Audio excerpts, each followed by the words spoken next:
চিংড়ি মাছ দিয়ে অসাধারণ একটি ভর্তা। হ্যালো বন্ধুরা, আসসালামু আলাইকুম। কেমন আছো সবাই? আশা করি ভালো আছো। আলহামদুলিল্লাহ, আমিও তোমাদের দোয়ায় অনেক ভালো আছি।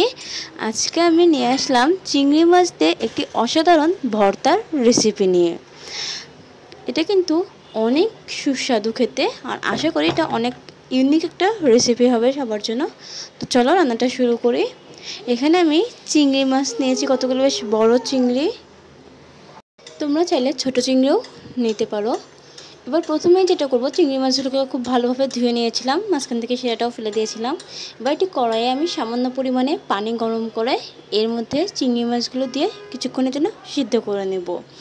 বেশ মনে করো 5 মিনিটের মতো আমি সিদ্ধ করেছিলাম।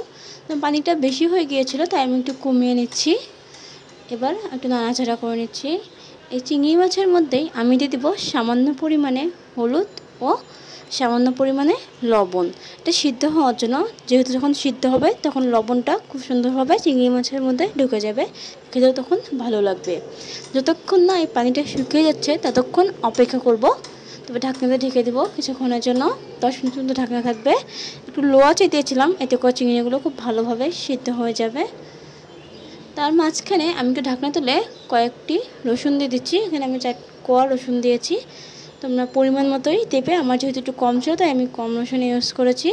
দেখো পানিটা কিন্তু অনেকটাই শুকিয়ে এসেছে, রসুনটাও সিদ্ধ হয়ে গিয়েছে, এদিকে চিংড়ি মাছগুলো বেশ সুন্দরভাবে সিদ্ধ হয়ে গিয়েছে। তো নাড়াচাড়া করে নেব, একবারে তখন শুকনো হয়ে যাচ্ছে ততক্ষণ। আমার কিন্তু ভাজা একেবারেই কমপ্লিট।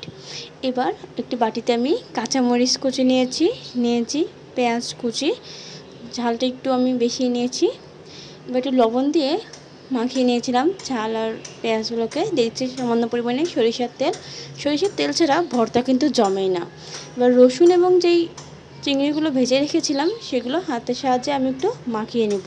আমার ভর্তাটা কিন্তু এরকমই হবে, বেশ একটু ভাজা ভাজা আর কি। চিংড়ি মাছগুলো এই ভাজাটা দিয়েই আমি হাতের সাহায্যেই ভর্তা করে নেব। তোমরা চাইলে শিলপাটা বেটে নিতে পারো। এক্ষেত্রে এই ধরনের যে ভর্তাটা সেটা কিন্তু বেশি টেস্টি।